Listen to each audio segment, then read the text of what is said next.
It's been such a long time since Boston led the way. It's more than a feeling. It's Mike and Tom to start the day. The heart of Massachusetts should be freedom, justice, and liberty. Freedom led pilgrims to Plymouth Bay. Salem trials had justice too late. The sons of liberty spilled the tea, and then the redcoats spilled their blood. The shot heard around the world rang out from the Bay State. Boston strong and ready to defend. It's where revolution started and ends. It's been such a long time since Boston led the way. It's more than a feeling. It's Mike and Tom to start the day. Quincy Market, Freedom Trail, Charles River, Boston Harbor, Bunker Hill, Griffin's Wharf, Fenway Park, North Charge. It's been such a long time since Boston led the way. It's more than a feeling. It's Mike and Tom to start the day. Boom. Boom. I just saw your text. I can't. Just I know. I know. I say, listen, I get hey, it, how'd bro. you sleep last night, buddy? You get some like a rest? babe. I finally took stupid. I'm like anti-pill, anti-anything. Okay. Yeah. Anything that I can put my body as poison. But my wife Sure, finally got me to take allergy medicine and Okay. game changer. Big difference, huh? Breathing. Oh, Wait, dude, listen, oh, it's gonna get oh. bad. I'll wait till all the oak stuff starts coming out. Everything's gonna But, be yellow. With like Tommy, coating I yellow. never had allergies before. I know. Toots, good morning, Toots. Remember for 6 months? Like this crazy shit. I just never had allergies before, and all of a sudden Yeah, I have but allergies. your body's changing, my friend. Yeah, I know. Dude, can you imagine being a woman going through that, changing? No. I'm good. I'm good. No. Well, yesterday was a pretty good day in court. I thought. Good morning, Will. Listen, time out, Will. Good morning, my friend. I'm glad you made it home safe. And thank you. Yep, And again, Will, thank you for coming to Massachusetts. Thank you for being in the buffer zone with us and seeing what we got to deal with. And nothing can. Again, how do you explain the paddy wagons, Will? Like. It was like they were getting ready for like the state house. Mike, I told you this, and they got like they know the Bearcat, like the little Humvee they got, the armored Humvee they have with the guys that are they got one of them waiting out somewhere for us. I'm like riot gear and everything. I'm sure of it. High alert. It's a money grab, dude. Oh, it's horrible. It's a money grab. So bad, Mike. Imagine and you look being in like there, and the cops are just like, duh. Yeah, I know. Oh, nice. I'm sure they love you. There you go. That's the best feeling in the world, isn't it, Mike? Yeah. You don't go anywhere without your dogs anyway. But no, my dogs travel. Yeah, they travel. Yep. But that is a good feeling to come back and see them. I've tried to travel without my animals. Oh. It's just not the same for me. I just can't. Always. Yeah. Oh yeah. You go to let them out. You're in the hotel. You're like, oh. I would, dude. I would take them out in the hotel. I'd be going on there, whatever. We go down those city sidewalks, wherever I'm at. I just do it, man.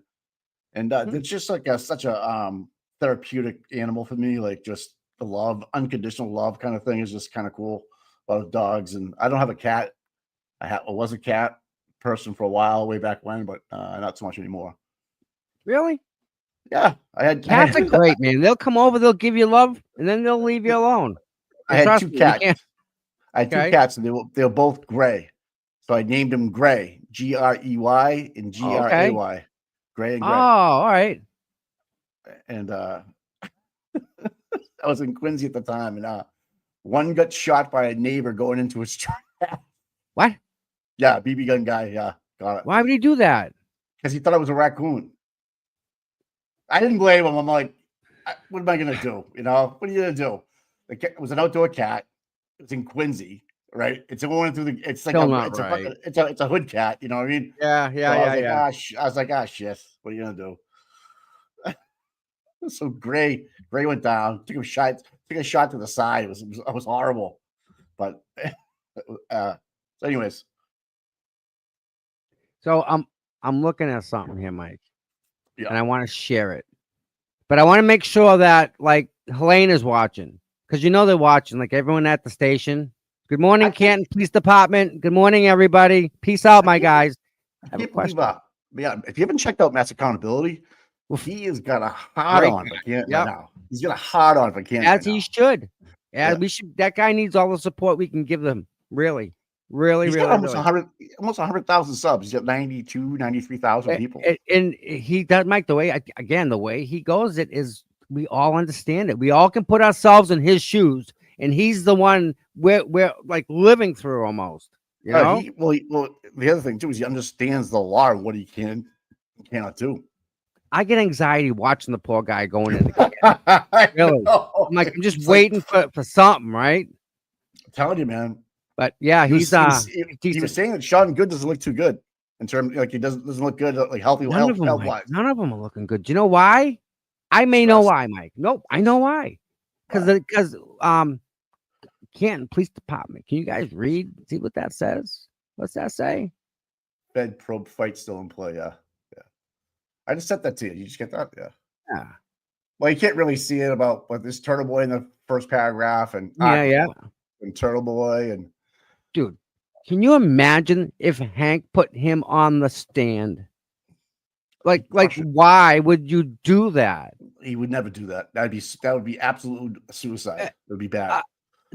I can't fathom what Aiden would do to him, and how just the answers he could give him. Oh my God, Mike!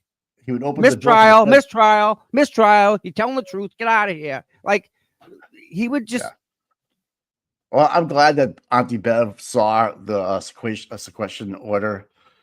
But how much time and money has? We knew this was never going to happen.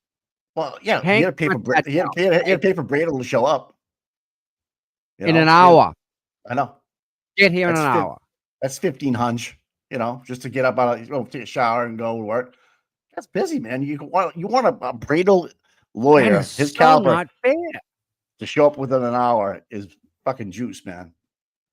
Is that juice? And thank you for all the attorneys that are involved with this stuff. This is like phenomenal. We're getting a lesson in law and how a court should be run, and our own personal freedoms we're learning about, right? Yeah. Fourth Amendment. But you know what? Like the First Amendment. Like I was a big First Amendment guy, and I just can't get over how easily one person with a gavel can take it away. Just take it away from you. The right to assemble. We're witnessing it, Mike. Yeah. It's there. She's got that power to say what doesn't happen within a box. Right.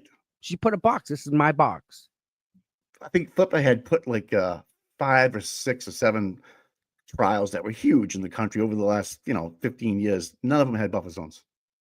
None of them. Menendez, OJ, whatever. If this gets big, like I think we had a lot of media last year. Can you see how if they don't have a press pass in Massachusetts, they can't get in? No. Nope. Think about that. Fox News, CNN, you're not coming in. You're not going to broadcast live. No. No, not from get that truck out of here.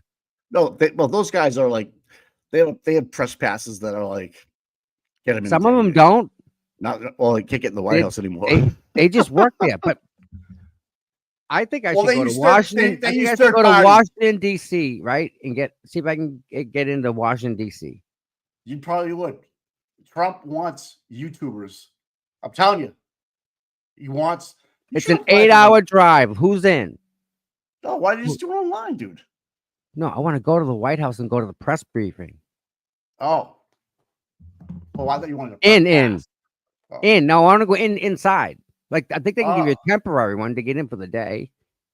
You gotta do background checks and stuff. Oh yeah, definitely. It's a little different level there. Yeah, that one. Yeah. Yeah. But he I think Trump understands how. With this, I think maybe Barron Trump is in his ear going, "Hey, Papa, he's got Papa, Daddy, check this out." YouTube is kind of where. When don't we buy it? You want to control the media? Let's buy YouTube. Anyone got a connection to Barron? Let me know. They're saying, dude, he might be a president eventually. You don't think he's gonna do? Of course he will. I don't know if I know nothing about him. I don't know enough about him to be like, I don't know anything about him. He'll go in the military. He'll have a stellar career. He'll do great, right? Yeah. And so he's smart cookie. So he'll be like an intelligence officer or something like that. He'll do his time in there. He'll get out, run for senator, maybe state senator somewhere, and then boom. You're gonna be 35 years old. Yeah, when was the last time we had a young president? It was Kennedy. Yeah, he was what? He was 40s, right? Yeah, his 40s. Yeah. We haven't had all of them in their 60s. We haven't had a young president, man. Yeah, now that you say that, that's pretty smart. Yeah, no kidding. Yeah. Yep. And it makes a difference because you handle like of the Cuban crisis, Missile crisis. He handled a lot of shit, dude. He handled a lot of shit. And then as soon as he was taken out, then we all started going to Vietnam. Now, and the war machine cranked up, and a lot of people made money. Yep. Right? About money. Yep. Money. Yep. So it's interesting. A big shout out to Kelly, our mod today, man. Thanks for everything yesterday. Thanks for crushed it. Up. Yeah. I don't think anyone could have done a better job. Yeah, and no one really knows her story. We do, though. My God, yeah. So much talk about having your hands full. My God. Right. We don't need to get into it, but thank you. We appreciate her very much.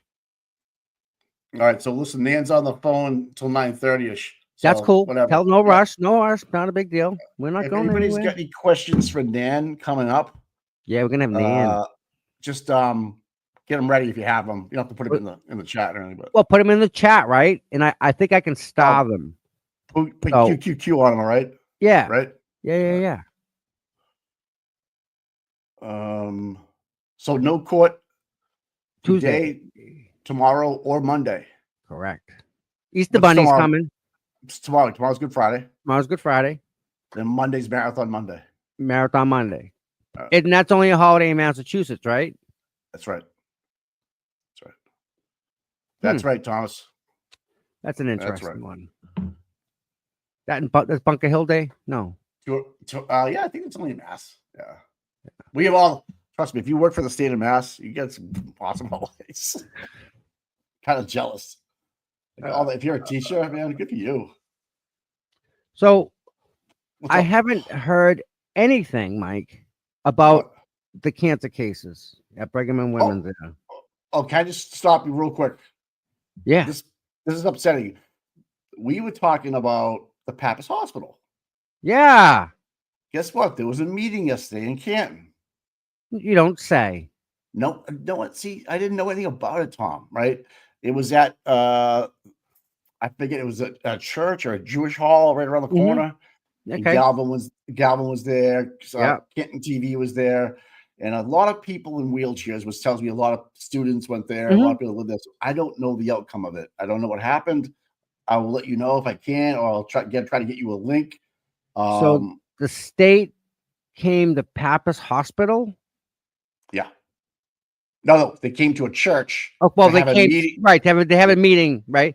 Why would the state have a meeting with them? I just think because of maybe ramps to get in there, because a lot of kids. No. What was the purpose? What's the state trying to do here? Are they closing it down? Are they giving this? Is this the warm welcome that they're giving away? That's something good, right? Because we're not paying attention. It's going under the radar. It's not in the Herald. It's kind of, so that's my sus, and I'm just like, shit. And so I don't know if everybody knows. If I had known and I had been there, I could have streamed it. No one knew, dude. No one knew. That's why we need a connection inside the Pappas Hospital to give us updates about what's going down. We need to reach out to, maybe they have a media person for that, or would that be the state? Because the state probably the state, most likely the state. PAPPAS.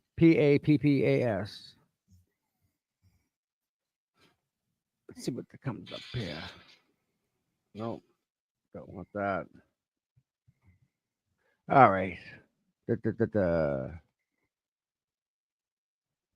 Again, I've never seen so much fuss over ACA in my life about who these people are. I think Why, Mike? Why would they fight that? I'm I know, confused about that. because they know it's the dagger. They know it's the dagger, and you're giving them 2 bites at the apple now, so they can actually just crank it down a little bit and get it through their heads, people's heads, about what Do you think flying through the air takes and what it doesn't take, and how it's almost impossible to do what they did. anyone know what Sue Harrington said about the meeting with the state yesterday? So yesterday was Wednesday, right? So we didn't have a.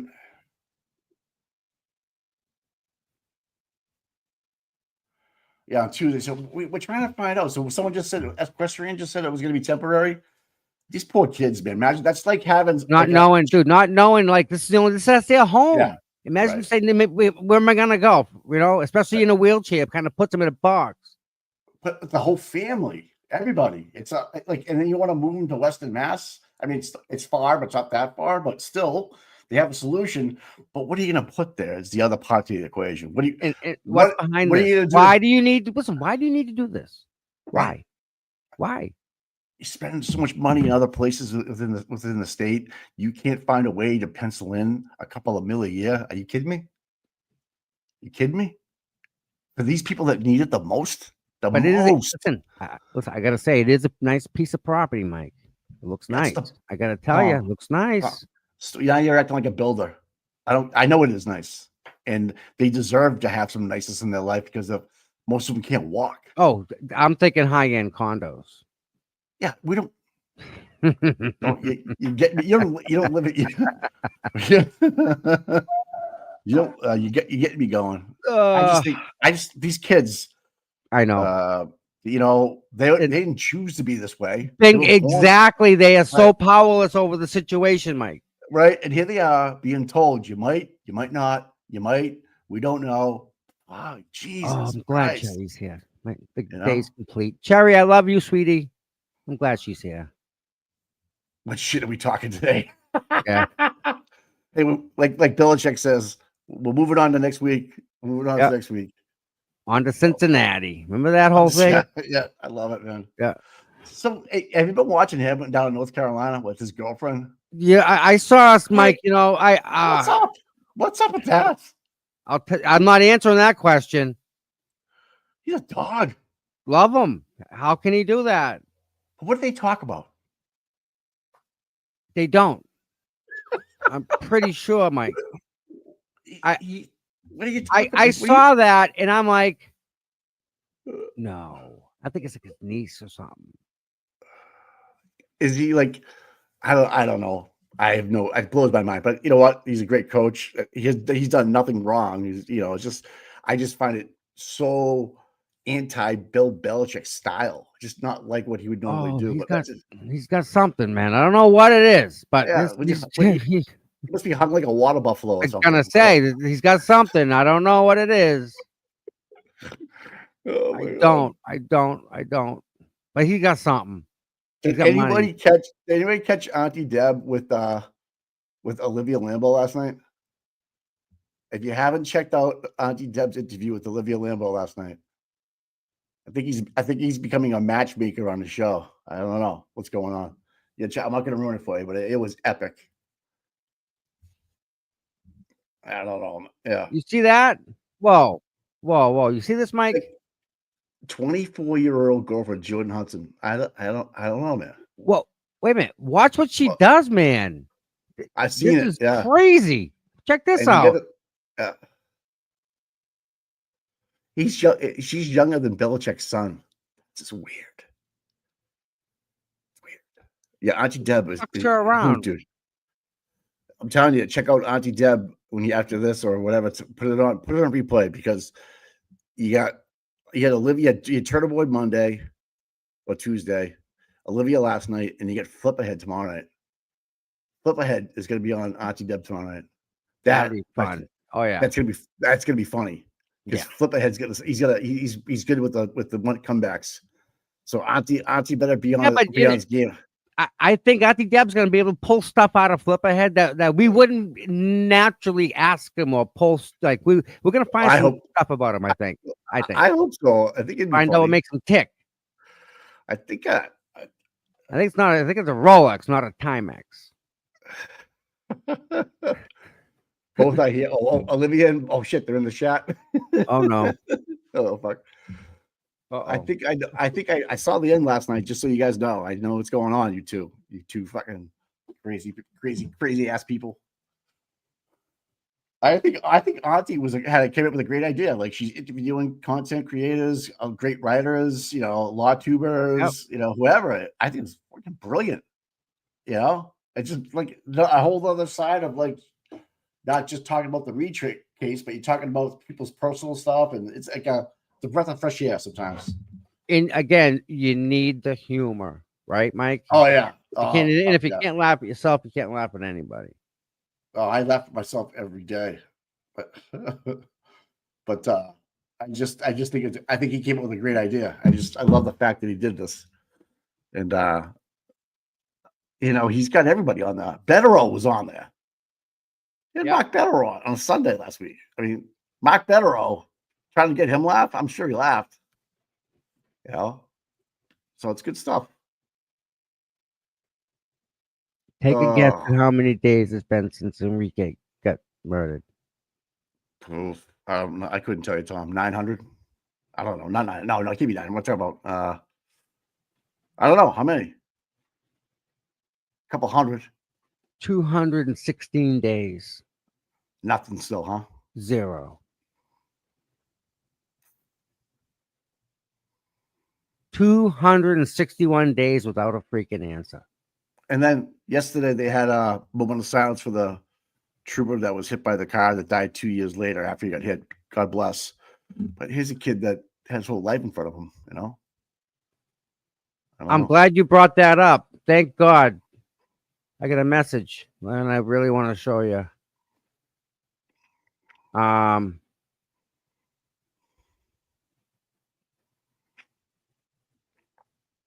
me find it. Give me a second here. Listen, if I wasn't gay, man, and not married, I'd be all over Auntie Deb. Yeah, what the fuck, dude? That's funny fucking shit. I'm sure he's gonna watch this on replay and be like, "What's up? Hunting you down. Be careful. Be careful what you wish for. It might come true." I'm trying to find it, Mike. What? The message. Where is it? Maybe I sent it to myself. I think I did. Tom, it sounds like a personal problem, bro. No, it's pretty crazy. Is this it? Thank you. Got it. Thank you. Love you. Hold on, let me forward this. This is something, Mike.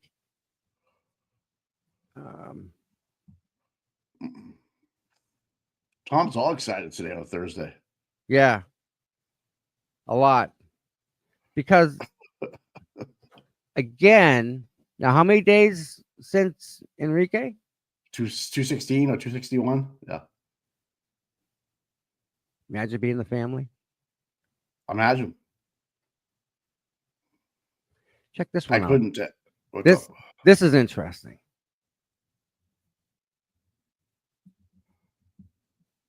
See this? Wow. Mike, your car, your vehicle, Mike, is just as fast as the police cruisers that they're driving around on the road. Yours is probably a little better handling and a little bit better acceleration and probably a little better braking. But for overall, I'd say they're a match. Okay. This is just recently? April 14th. Are you shitting me? Aggie Menendez, 86. She's 86-year-old Brookline resident with deep ties in the community. She died on April 5th. The passing of Menendez, who relatives say was a loving matriarch and caregiver, with a strong sense of civic duty, came nearly 3 months after she was struck and seriously injured by a Massachusetts State Police cruiser in a crosswalk on Boylston Street in Chestnut Hill. Holy shit. Mike, What the fuck, man? how fast you go on Boylston Street? I know Chestnut Hill. How fast can you go on that street? Is that Route 9 though, dude? Is that the same street? I think it is. I think it's like 45. But here's the thing right there. Is that the double lane? Where double lanes there? Yeah. Right near the Chestnut Hill Plaza or whatever it might be. Right where Justin was. Read that last paragraph right there. I felt swept under the rug. Swept under the rug. Members of the family say they still feel in the dark about the crash, and they're frustrated by a lack of communication and accountability from the investigating law enforcement agencies. It felt swept under the rug and overlooked by the police, said Brian Menendez, Rainey, one of Menendez's grandchildren. Her death is being investigated by oh my gosh. State police officers assigned to the Norfolk County District Attorney's Office, as well as the Office of the State Chief's Medical Examiner. According to David Linton, a spokesperson for the DA's office, both the state police and the DA's office declined to comment on any details of the investigation. While Linton said the cause of the Menendez crash remains under investigation, members of the Menendez family say that she died from serious injuries caused by the collision. They also believe that the seriousness of the crash was downplayed by police. A spokesperson for the state police told news outlets, at the time the cruiser was struck, Menendez was traveling at a very low speed as it responded to another motor vehicle collision. The terminology used was very vague and passive, said Sabrina Perez, another of her grandchildren. Her grandchildren say they have not yet received any police reports from the state police, but they have pieced together is what Menendez, who lived in Brookline Village, was running errands in Chestnut Hill on the afternoon of January 15th. She was crossing Boylston Street at the intersection with Hammond Street when she was struck by a state police cruiser, which was turning right from Hammond Street onto the westbound side of Boylston Street. Wow. I don't know. I think that might be. We'll have to look at yeah, that. we'll Google that one. Yeah. State police said in a previous statement to news outlets that the cruiser was responding to a call, but Rainey and Prey say they were not told that the vehicle had its lights or sirens on. Oh no. Oh no. Menendez's injuries were serious. She struck her head on the pavement and suffered a subdural hematoma or brain bleed, according to Praise. She was taken to Beth Israel Deaconess Medical Center, where she had emergency surgery to relieve the pressure in her skull, and a portion of which was removed. She also suffered broken ribs and her ankle was shattered. She celebrated her 86th birthday in the intensive care unit in January, according to the GoFundMe published by the family, where she was surrounded by loved ones but unable to blow out her candles. On April 5th, she succumbed to her brain injury. State police denied public records requests from Brookline News filed January 29th, seeking reports, investigative records, and camera footage from the crash. Rachel Audley, who works in the state police legal counsel's office, said in an email at Brookline News on April 11th that the agency is not releasing the records because the investigation is still going. Holy shit. Yeah. So that's fucking horrible. See, we don't even know. We don't even know. Another Norfolk County DA state office. Police, yeah, we'll take care of it. They got to take care of the trooper. That's what they're going to do. Bullshit, Tom. That's what a good find, man. See, do nothing about that. That poor lady's not here no more. Oh, She's just crossing the street. You hear about that, anybody? Can we get anybody? Can we get in touch with that family? Can we? I don't even. I'd be afraid to even contact them. That's the matriarch. That's like losing two dogs at once. How do you fathom that? Yeah, it's tough. But I would love for him to, if they want a platform to, to talk about it, I'd be willing to do something like that for him. I mean, I know it's not a lot, but yeah, I'd be more than happy to talk to them. But again, right? Because it's Norfolk, it's Brookline, and how they much just more are we gonna? How much? they more don't are we even gonna- they don't tell you what happened, Mike. It's not like, hey, listen, there was an accident. We're responding to a call, and I mean, Mike, accidents happen, right? I don't think he did it intentionally. Going to a call happens. It happens. Oh God! But the them not being upfront about it is what's really kind of wrong. What was that Brookline News you had up there? Yes. And let me pull it. Let's check the GoFundMe. I don't want to cry, but let's check it. Wow! Yeah, it's just Wow! again, right? How do you fathom this? I don't, man. Brookline. Was it called News? Oh, News. Blah, blah, blah, blah. 38 grand raised so far. Yeah, 3805. What was her name? Sabrina? What?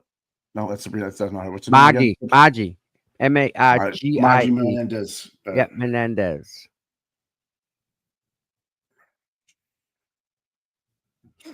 Yeah. Wow. It's the same things that we just read. Oh, she's on the top of the searches, man. Yeah. BrooklineNews.com. Nothing. Well, right? The Globe had it on January. I don't know that the Globe had it on there, but that doesn't mean anything. Well, wait, what did the Globe say when it happened? That's the thing, right? Did they even report half the facts? Well, so it was Route 9, like we talked about. Yep.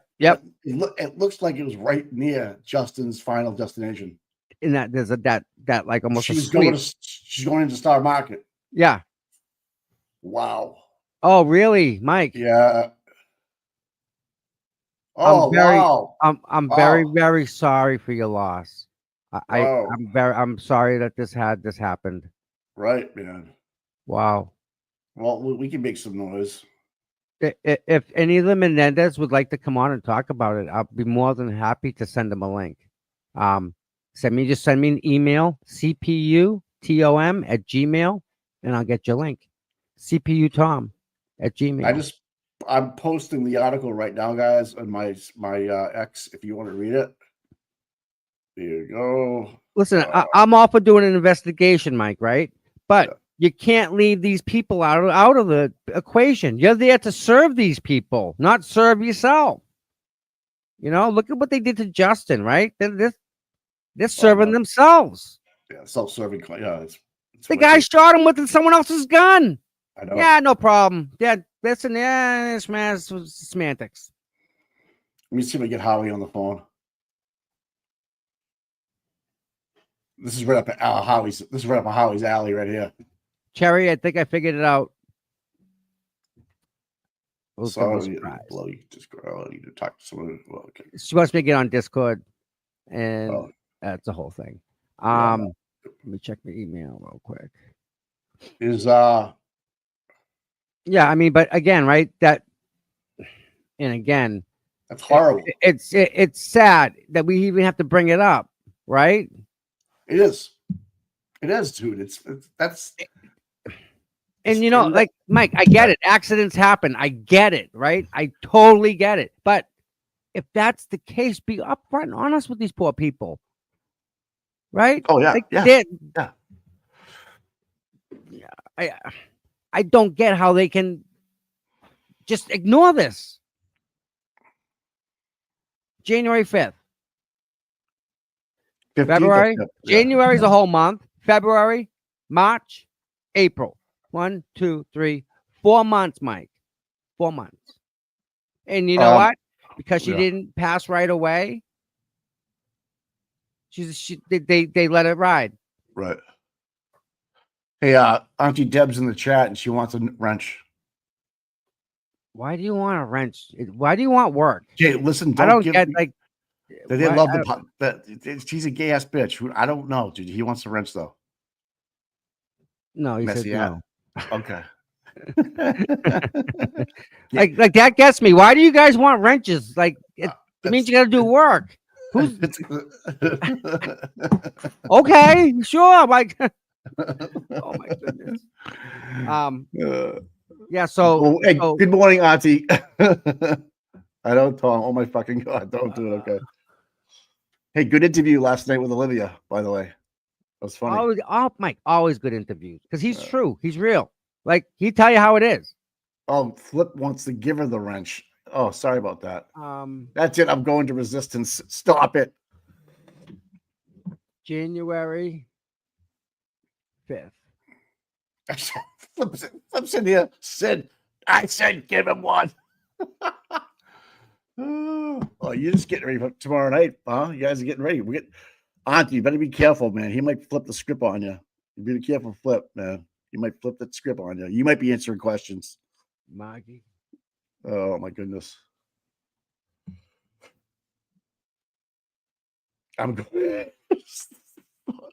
moving on to Thursday, Flip. I'm moving on to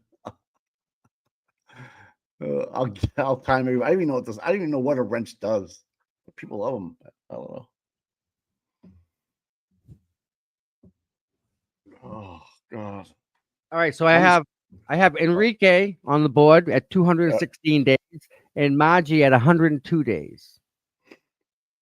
With no answers, Mike. What type of investigation takes 102 days when it was in traffic and it was like basic? I don't understand what type of investigation needs to be done. But you know who could probably answer that question? I know who can answer that. Who? This one. Oh. Good morning. Good morning. You look good in red. Red's your color. Oh, Pop. is it? Oh yeah. It's my favorite color. It's my favorite color. Yeah. Wow, that looks good. Yeah. Wow. Thank you. Good morning. How you been, man? How about I'm still tired. Every time I come up there, it takes me like 3 to 4 days to declench and get my rest, but I'm doing well. So, all right, off the cuff, you've been around the country, I'm sure, seeing different trials in different types of media, right? How does Karen Reed's trial stack up amongst everything else? And I know you kind of can't, but you have to put like a gauge on it. From what you've seen. In terms of bullshit or media coverage? Both. The entire picture. The bullshit inside the courtroom and the bullshit outside and the the judge controls the square block. Oh, I'm glitching. I apologize. Okay. Damn it. How can a judge control a square inside that square? It's like communist China. I mean, I don't know how to. That's why I'm wearing red, you know, to as an homage to communist China. The amount of judicial overreach in Norfolk County is really frightening to me. I don't, you know, I only went on one side of the buffer zone. I did not go on the church side of the buffer zone.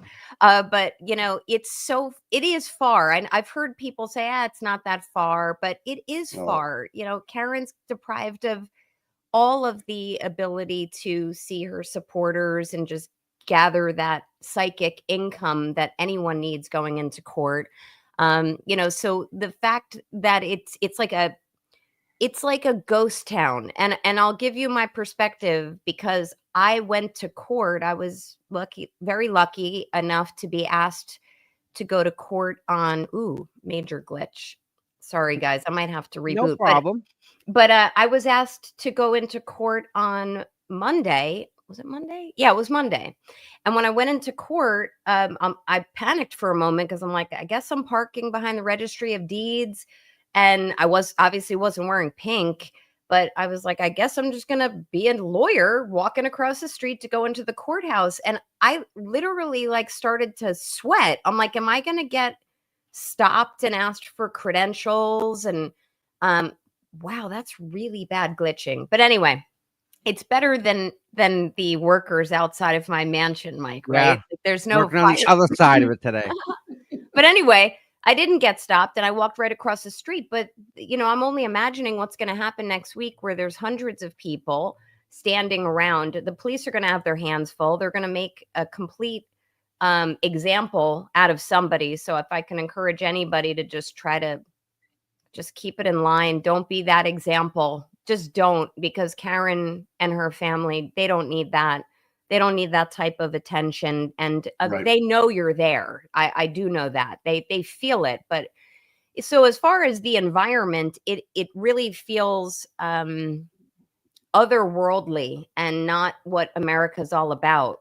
But from a media standpoint, there should be more media standing around and asking questions, and maybe they will be. I only saw a glimpse during pretrial motions last month, and then a few days ago with jury selection. So it's not an exciting time for media. But as far as what's being broadcast, there is definitely a shift.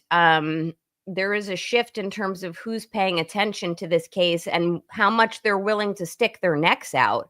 So, welcome to the fucking party as far as I'm concerned, because about time. You're a little late, but welcome. Yeah. And I mean, I get a lot of, I guess I won't call it criticism. I get a lot of flack from some people saying, "Oh, well, where have you been? And you're new to this. You don't know." But I had been a spectator since 2022, and most notably 2023. Yeah. I had actually reached out to Aiden yesterday and just dropped him a message saying they were talking about the Karen Reed case on the Boomer and Geo show, which is, for sports fans, like, that's the most popular sports radio show on WFAN in the New York area. And even they were talking about it, and they were talking about Aiden. And it was pretty neutral. I mean, if it matters, Geo was like, this is, I don't want to quote him, but he didn't think that there was anything for Karen to worry about here. But, more and more news organizations, radio programs, mass accountability, they're all kind of coming out and speaking up on this. And I'm all for it, because the more attention, whether it is positive for Karen or neutral in terms of the hackorama, I'm all for it. So people can start really looking at whether they would want to be prosecuted or persecuted on this type of evidence. It's like coming to a different planet whenever I go there. And I'm already planning my next 2 trips. Nice. All right. So everything that we see as being wrong with this whole case, you also see it. So we're not all out there, right? The whole case is out there, and we're trying to bring it back, right? Yeah, you guys are not all wrong. And I'm sure Betero continues to, and previously provided that level of comfort, and Melanie Little, attorneys who've kind of spoken up saying this isn't the way it works. I'm just one additional voice saying you guys aren't losing your minds, because with all of the gaslighting, you kind of have to say, well, I'm not a lawyer. Is this the way it's supposed to happen? And then when I was watching the motions yesterday, I was watching them on your program. I'm going, why are we still arguing about ARCA? Or I got to still work on my Massachusetts accent. ARCA. Why? Wow, guys, like, you got to put up a poll. If the glitching is that bad, like, seriously, tell me. I think people can deal with the glitching with you. Yeah, we're fine. Yeah, we're good. Yeah, I guess once I earn enough money, because I spend it all donating. There you go.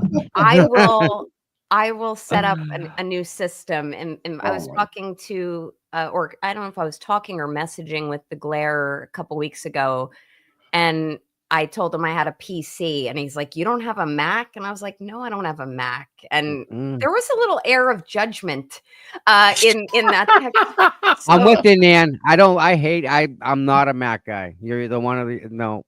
I've touched them for a long time. And I don't really care so much. I am a PC person, which is probably more conducive to my law practice, but I don't care about, if I get a Mac for streaming, if that improves the viewing experience for people. Because I'm like a free agent now, guys. Like anyone wants my input during this trial, you just throw out a lasso and come scoop me up. So Wow. as it went last year, right? Is the day the trial would go on, and then at night, Bedro would go on my Crawford show, and they would talk about the day's events, we'll say. Right. So, I mean, you're more than welcome to come on here and chit chat with us. I mean, it's gonna get good. I gotta, and people, I wish I could. There's a lot I want to say and a lot I cannot say. So I'm trying to work around this one. But I know this. Things are gonna hopefully things are gonna change, and if they change, you guys in the chat and that are watching are gonna be blown away. Yeah, stay tuned. Teaser. Yeah, you know what it is, man. You know. Yeah, no. Let's just say I before I went out with James Jackson and JFK the other night, I did a little bit of work. How was that? How was that dinner? How was it? Good. I had such a great time. I really did. Yes, because I had met James before, and briefly, just to maybe for a total of an hour last month, and he had reached out when he had heard I was up, and he said, "Do you want to go out with us?" And I was like, "Yes." Yeah. And yeah. So, and it was like after freezing with boots on the ground, the day before, which I'm still cold from it, and it was cold and windy. But that night, I guess it was Monday, it was like 60 degrees on the north end, and JFK's wearing like a t-shirt. He was wearing like a short dress shirt or something. But they both looked so handsome, and they were so friendly and so chivalrous. They were opening doors for me. That was probably James. Yeah, and we went to a really delicious Italian restaurant, and then they gave me the dime tour. So you have cappuccino? Did I have a cappuccino? No, because if I drink next time, I do not trust anything decaf. Like if someone tells me it's decaf, I won't drink it, and I can't drink caffeine at that hour unless it's like in a soda.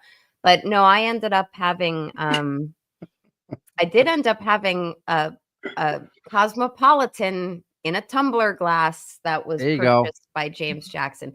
But we toured like a church property. Yep. We swung all around the north end. Yep. Yeah. What do you think? What do you think of the history here? Isn't it something? I love it. I love Boston to begin with. I come up about 2 times a year for business for the last 20 years.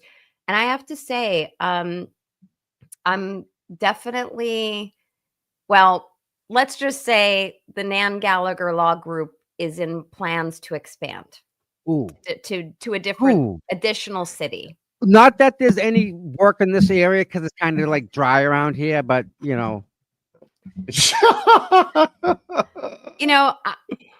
I've always I can just simply say, Boston has a special place in my heart. It always has. And now the people they're in there. You guys are in my heart, and I don't want to be far away from you anymore. Oh man, that's nice. So you've seen pretty much like the east side, which is Massachusetts. You don't want to go Western Mass, okay? Shelby lives out there. You don't want to go Western Mass. Okay. The Berkshires are nice.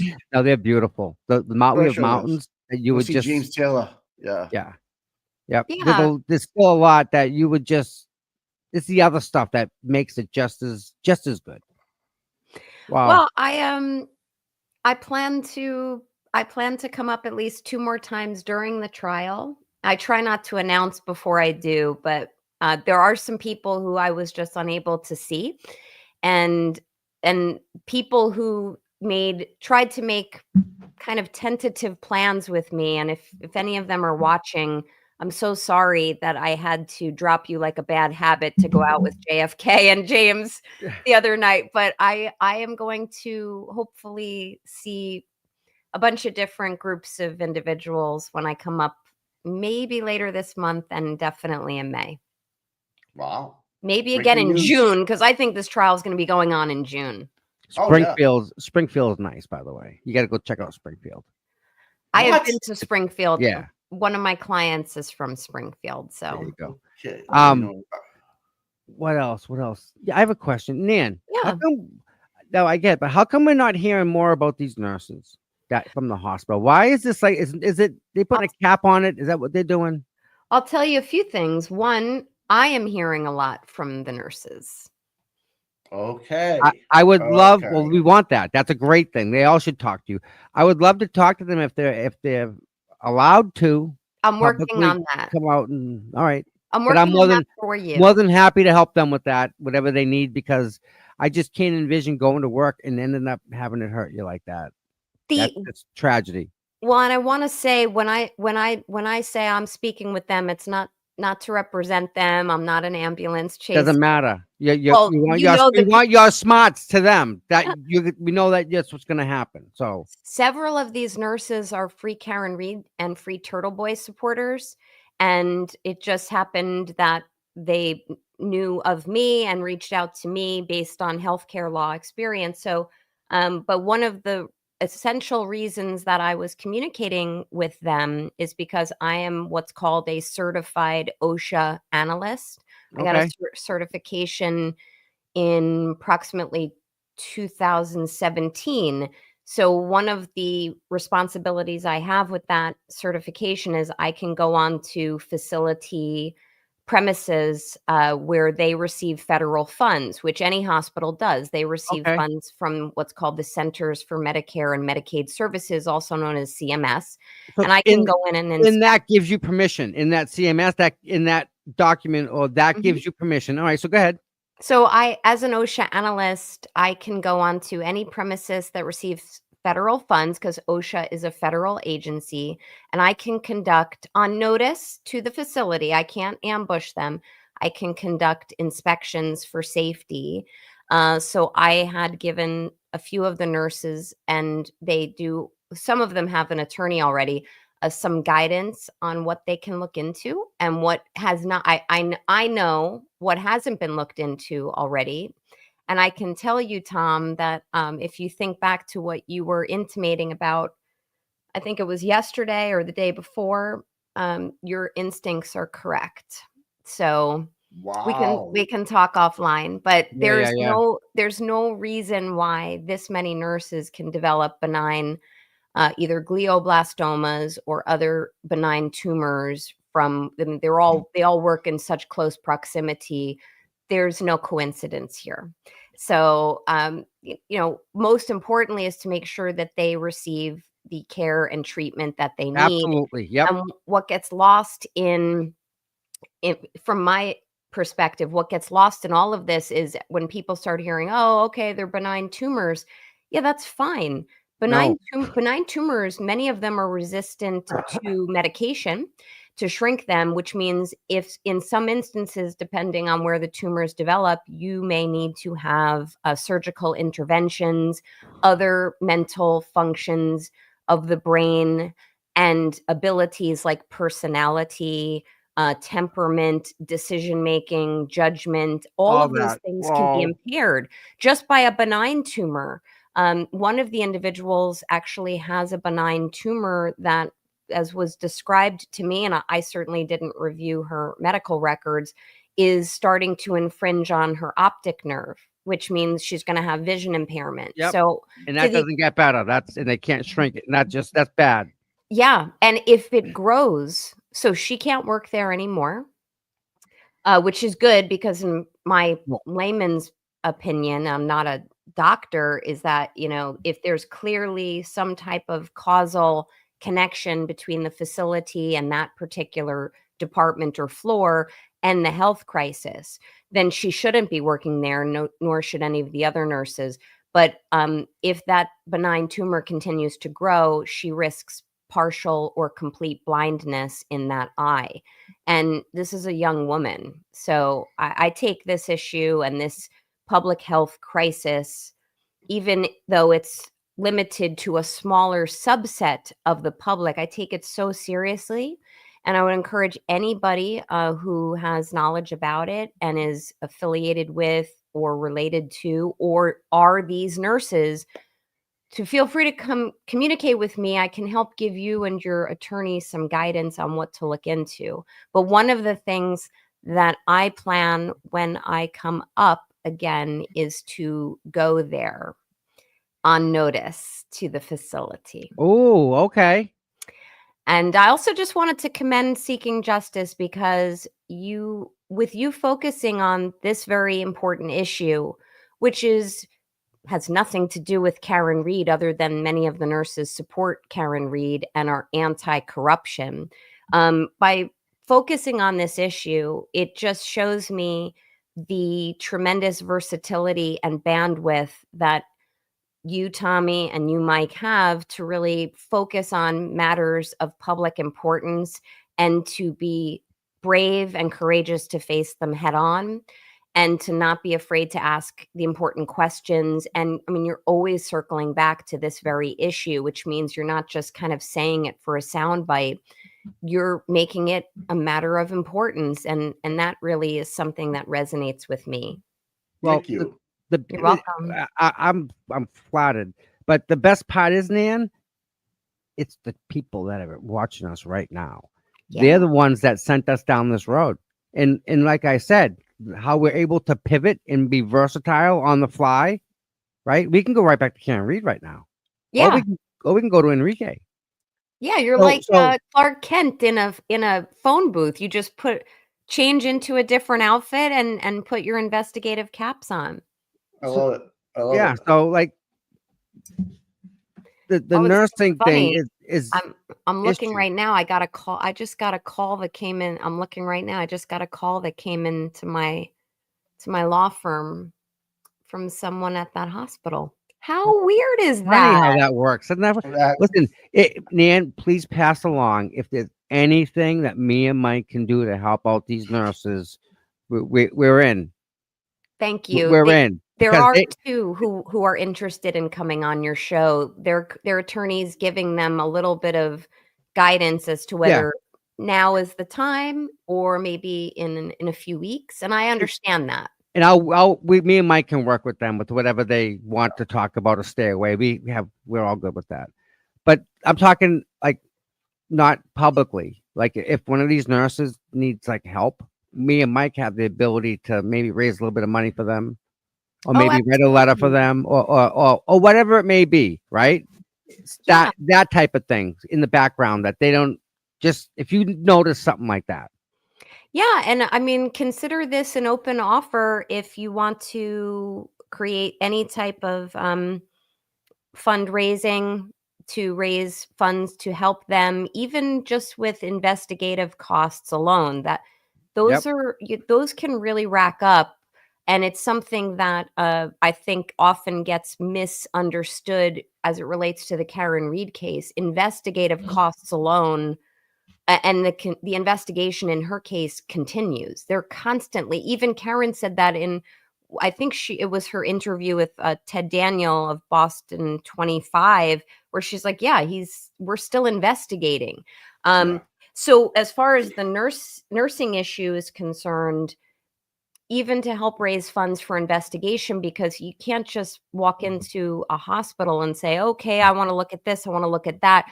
They have to do different testing. They have to look at machinery. They've got to look at chemicals and toxins and all of the caustic materials. I think what often gets misunderstood also from an OSHA standpoint in the healthcare sphere, there are so many different caustic materials that are in any hospital, any medical office, like a private medical office for a doctor, for example.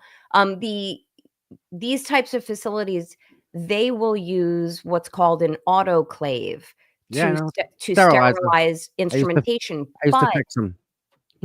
But in addition to it, many facilities still use an element of what's called cold sterilization. So once instruments come out of an autoclave, which is really steam centric, once they do, some instruments will then be placed after they're come out of their packs. They'll be placed in cold sterilization just to maintain their level of sterility, so to speak. And it's one of the components for cold sterilization post autoclave is a chemical called glutaraldehyde, and glutaraldehyde is extremely toxic. Now, I am not saying that glutaraldehyde is in any way related to the nursing issue. I want to be very clear. It's just that is a thing. That is it's a toxic thing. So I think probably your audience, I'm not looking at your chat and I'm a little bleary-eyed this morning, but they're probably like, oh crap, she's talking about chemicals. I'm going to sleep. But I just want everyone to understand that there's so many different layers that have to be looked at. And then there's the medical treatment that a lot of these nurses are going to have to undergo or possibly have to defray lost income. And I do hope that they sue one day, because ain't no way they're developing this many benign tumors in clusters without a connection. Yeah. So the people out there that want to know what an autoclave is, it's a sterilizer. And how it was explained to me was everything that is living is cellular based. It has a cell. Go back to chemistry or high school. And if we use these tools right here, these scissors on you to cut you up, take out your gallbladder or whatever we're doing with these tools, right? We're going to put them in the sterilizer. We're going to clean them, put them in the sterilizer. And on these instruments are cells. And when they run the sterilizer, it takes it and it brings it to what they call a different atmosphere. So it's almost like taking it and putting it out past the moon. And there's no gravity, there's no nothing. And what happens is when it does that, it breaks that cell. It pops it like a bubble. And now that cell, that living cell, is a dead cell. And nothing in. So when you get these scissors back, they've been sent, and it's the big chamber that they take all the air out of, like scuba diving and stuff like that. It destroys all the cells that are on this. So anything that's on this is clean 100% when it's all said and done. Yeah, so everyone should be very happy if their physicians and hospitals are using autoclaves. Not everyone does. The hospitals will, because federal regulation requires it. But the problem with those is if the facility has dirty steam, it doesn't break all the cells. Oh, that's right. And also, one of the things that gets often overlooked with autoclaves is that they have to be inspected once a year. Yep. Like you were getting your car inspected. In addition to that, you have to spore test them. So there is varying guidance in federal regulations for OSHA and state regulations that'll say you have to spore test monthly or spore test weekly. I fall on the side of spore testing weekly because and like you were talking about dirty steam. Yeah. It's just a simple shot. You just put it in and let it run. Simple test. It's kind of like if you've ever been sick and people will say, oh, run a humidifier. Or I heard Mike earlier say he took some allergy medication last night. See, I was listening to you, Mike, even though you weren't ready for me yet, or I wasn't ready for you. I'm always listening to that deep, sultry voice. But the people will sleep with humidifiers to kind of just moisten the air, and those have to be cleaned regularly. And if they're not, they can become a risk. Yep. Yeah. Listen, I'll talk to you offline about that, but I used to do all the PMs you do quarterly on those autoclaves. You have to do them quarterly, and once a year you do them overall. So I used to do the PMs on changing the valves and chasing dirty steam, and been there. So that sounds like a good name for a rock album, Chasing Dirty Steam. I like that. There you go. What the fuck? I don't know. I always come up with band names and album names. And I like that. Dirty Steam. Yeah, Chasing Dirty Steam. Sounds like something that happens when you go to the bathroom. But anyway. It's something.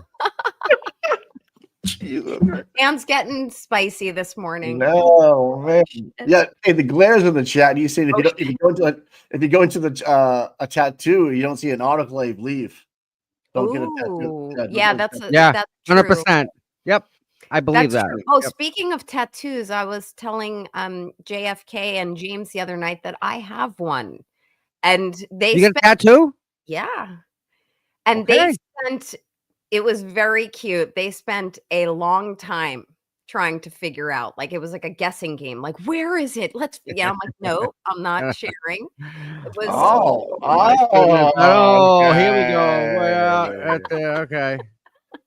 it was funny Declare, though because it was declares like I'm chasing dirty steam right now. oh jeez. He's all in, right? Well, get out of the bathroom. He's got poop. People are asking if you have a tramp stamp. Ooh, yeah, I've got a NAM stamp. I do not have a tramp stamp. I actually have a tattoo that was a regret from law school. I was like I got it right before I took the bar exam. I was going through like a lot of stress, very, very stressful time for anyone. And I'm just gonna send a message of hope and good luck to any of the interns working for Karen and her team if they are sitting for the bar exam, presumably this summer. Because it's not fun. And when I was very stressed out, and at the time had a boyfriend, he's like, let's go get you a tattoo. You got to unwind, which Sure. anyone will probably agree Nan could stand to unwind. But anyway, I got one. And this many years later, it's not looking so good. I've also had some body shape fluctuations and had 2 kids. So over the years, I think it's time to freshen one up. And maybe I'll create a contest. If people want to submit to me like a suggested image for a new tattoo in a non-conspicuous area, because I do go to court regularly. Covered area. Yeah, and if I pick a winner, maybe we'll create something out of it, like have a dinner, or I'll make a donation to the defense fund, or maybe we'll do something like that. How about like the outline of Massachusetts? Oh shit! Somebody sent me. I forget who it was. Might have been the woman I bought a bunch of T-shirts from. She sent me one that says like Canton. And it's got like Massachusetts reversed on it, and it has 911 reversed on it. It's a great shirt. I should have worn it today. It would have matched my hat because it's gray, but it has some red. I would like a QR code somewhere around you so you can scan my phone and get your information. Definitely have a QR code. We'll put it right in the shoulder, man. We can make them. We can make whatever you want. You know what I love? You know what I love most about that, Mike? Because you lean into the mic when you say that. I want a QR code. I was talking to Nan on the phone the other day, and she's Monday. like, "Oh my God, your voice!" I'm like, "What?" She's like, "It's so deep." I'm like, "What?" Yeah, and that was true. Like I wasn't flirting. You can tell your wife. Like I just like a deep voice that gets me. Yeah. All right. Well, you got one. Yeah. In fact, that's over the last few days, I had run into Brian LTL, and he had intended to whisper something in my ear, but it was like close to my ear and kind of deep voice at the time. And I was like, oh my God, okay, I'm liking this too much. I got chills. So do you want to go over some motions from yesterday? Yeah, sure. All right. So by the way, I'm winging it. I'm not doing I have some notes, but if anyone has any particulars where they're like, man, talk about this one, please like highlight it for Tom or Mike, or put something in the chat. So yesterday, by the way, it's very unusual to be arguing this type of thanks, please pass. But to be arguing this many motions and last minute issues before a trial date, which, as we all know, was possibly going to have started this week. So when we're still arguing about ARCA or ACA, and Hank is like losing his ever-loving mind over the fact that he wants emails and communications and anything of the like between the defense and ARCA over the last several months, since the case kind of pivoted from ARCA being retained by the feds and now free game for Karen's defense team. It's really unbelievable. And I had fallen asleep last night but I had caught this morning when I was running, Turtle Boy was kind of commenting on this last night about how Hank was mad. He was big mad. He's big mad over the fact that he's entitled to this information, and he wants to look into whether ARCA said this or that to the defense. Look, most importantly with the ARCA issue, ARCA, I'm projecting like ARCA's they're going to be in. They're in there, and maybe there's been decisions, so I haven't seen all of them. And maybe I've missed one. So everyone give grace, but ARCA will be testifying at trial. Listen, they were here last trial. How can this even be an option? Like, the short answer is it normally wouldn't be, because they were at the first trial, and even though it's a new trial, it's called the law of the case. If they were allowed in last time, and for example, Dr. Marie Russell was allowed in last time, then they'd be allowed in now. They were already qualified. Wow, and now I'm glitching again. But in Bev's courtroom, it's where like the laws of law get suspended. The laws of physics do as well, but no one can ever predict. And the classic example is, she said the last go around that only a medical doctor could offer opinions on causation. And now she's like, nah, Crosby can offer this about dog bite wounds. And so there is no predictability that someone like me, I'm sure Betterow or any other legal commentator can say, well, this is how it's supposed to work. We always have to give that kind of disclaimer, because if we don't want to sound like a bunch of fucking idiots. right. In our worlds, this isn't what's acceptable. And in our worlds, we're supposed to be able to rely upon the fact that there is the law of the case and things shouldn't be challenged again. So I don't know how to answer that, Tommy, other than to say Bev needs to self-regulate, possibly with some medication, or get her Dr. Wolf courtroom with her so she can chill out, get her blood pressure down. So the big thing is, people are asking about the FBI investigation.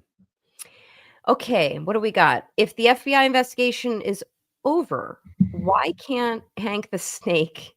I like to don't take that down 1 second. I like to refer to him as Sank now. Someone called him Sank on Twitter yesterday, and I like Sank because his whole prosecution is Sank. Anyway, why can't Hank the Snake reach out to the same person who told him it was over to get those stupid emails that he wants? You're right.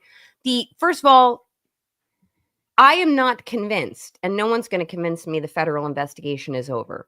For all the reasons I've discussed with you and others, I don't think it's over. And even if it is, they're not going to tell you. And even if it is, they can reopen it very quickly. So can I just one quick question? I'll add to that. I believe it's still open just because of the Birchmore trial that's ongoing. Yes. With the connection with Canton PD. So there's some sort, whether it's bleeding a lot into the Reed case, but you have 4 or 5 Canton police officers that are involved in the Birchmore case. That was a federal arrest, not even a state level arrest. So it's all in the federal courts. So there has to be some posturing for these, right, for this police department here to get ready for a trial for Farwell, because they were first on the scene. So there's got to be some type of investigation going on. Am I wrong?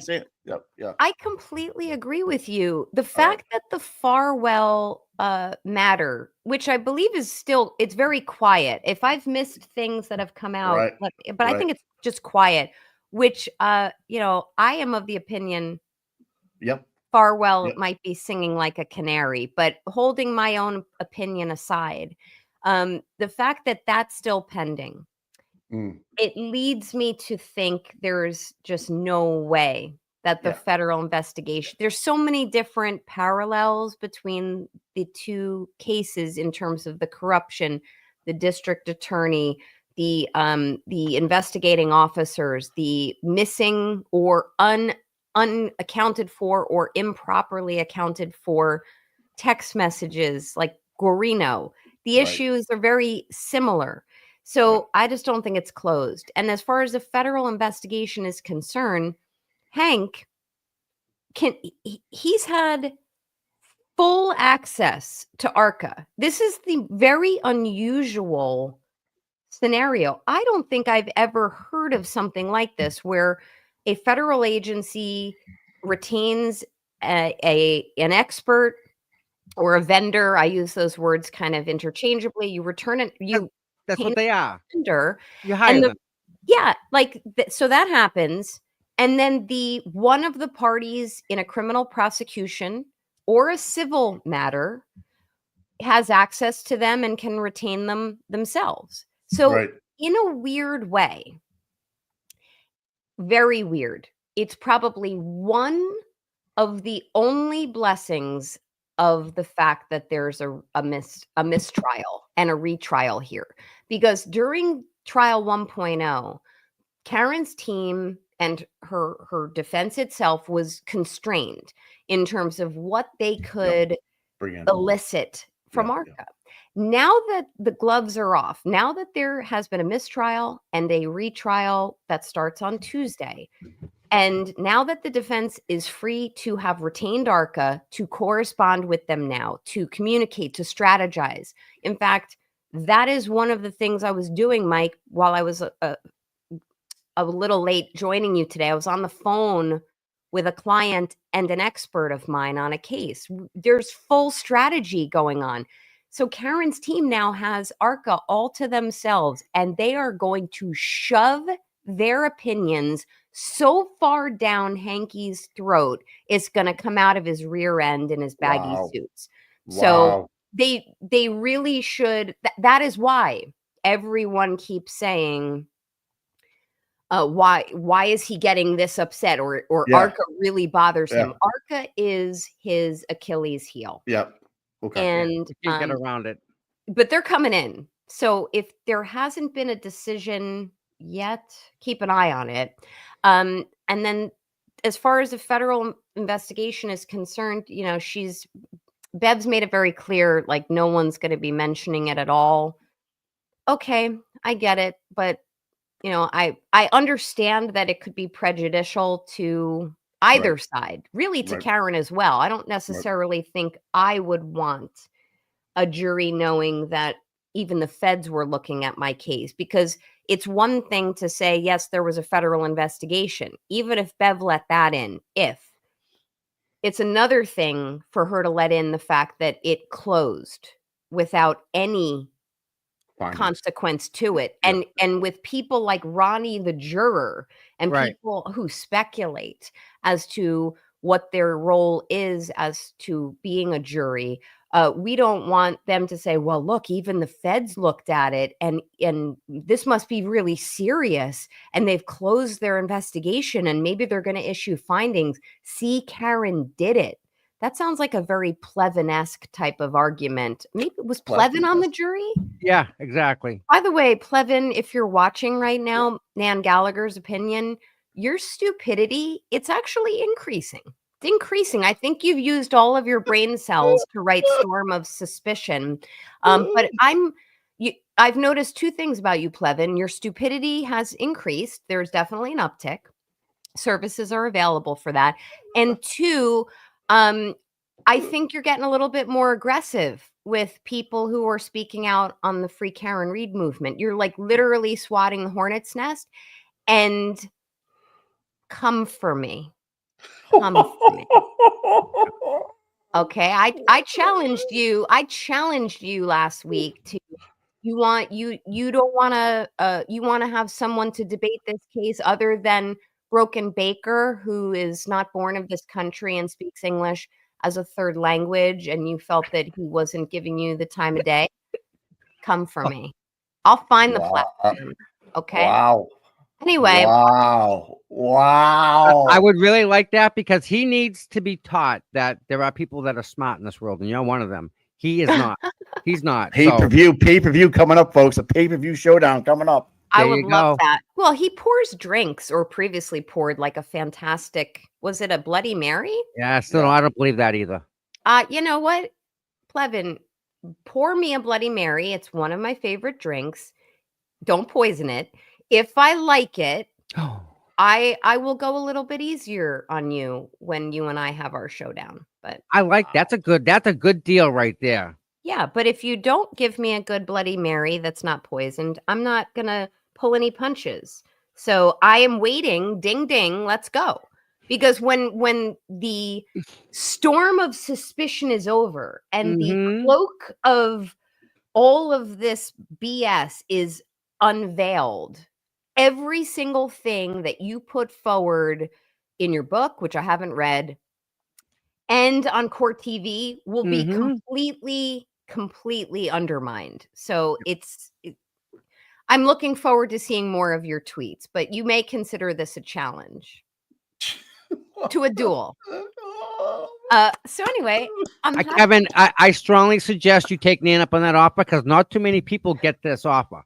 Really, I mean, you just call them out. Just call them out. Yeah, I That's- did. You could and clip it's it. fair. And listen, this is a win-win for everybody. I think that would be great. I think it would. I'm not a grifter, although I think I saw he called Olivia a grifter. All right, we give you lessons. Just take no time at all. Give me a half hour. We'll teach you. It's all good. Listen, Dan, no, hold on. Dan, would you go on Auntie Deb's show for an interview?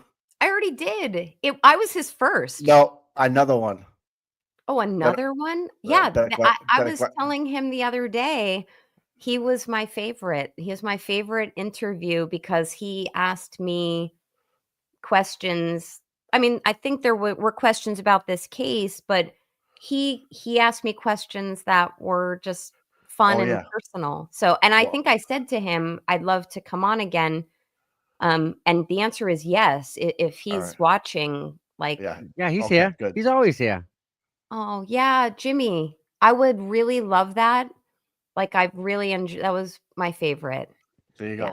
All right, cool. Nice. There you go, Auntie. We're gonna get another one. But that'll be fun. A little harder questions though next time. I'm gonna submit a couple. Oh, I love it. Oh, by the way, so you asked me about motions. So in wrapping some things up from a business standpoint, they were bickering about the issue of Crosby and whether Crosby needs to be subject to a Lanigan hearing. She said no, which is, she finds him an expert. Okay, whatever. What's his name? Garrett Wing. Yes. Lieutenant Garrett Wing. He's going to wipe the floor with Crosby. This is a battle of the experts. Judge Bev, despite all of the criticism I have of her, she knows that. Let the jury see both of them and we'll see. She's going to, if she hasn't yet, she will obviously let him in. So I'm not worried about that. There was discussion over the view of the premises at 34 Fairview. Mm-hmm. I know I mentioned, maybe not to you, I think I told Will this. The last time I came up, I went to 34 Fairview. I went there again this past trip over the last few days just to see it again. I had some questions in my own mind that I wanted to answer. So I'm very, very comfortable with my opinions on that property. So we'll see what happens. I also think when it comes to the view, what's his name? Spanky was saying things like, well, I didn't have an issue with the view itself, but I didn't want the defense to be prejudiced because they wanted the vehicle there. And I thought I'm going to advocate for them. And I don't want there to be any prejudicial effect if the vehicle is there. Let me be very clear. We want the vehicle there, Hank. So I don't care what kind of pandering you were doing to Judge Bev yesterday. The vehicle should be there because it allows spatially anyone looking at it to say, okay, wait, what are they saying? The car backed all the way up here. And how much room is here? Where was a Jeep? And why was a Jeep here? Like, the Jeep has always eluded me. And it's and everybody else, by the way. Yeah, but I will tell you, over the last few days, I've gotten several people reaching out to me from all over the world with different theories about the Jeep. Now, I get it. People get reached out to all the time with, oh, can you pass this along to the defense team? And that. I'm not special. Guilty. But I've done that. Sorry. the amount of people who have tried to get under my nose the significance of the Jeep is notable to me.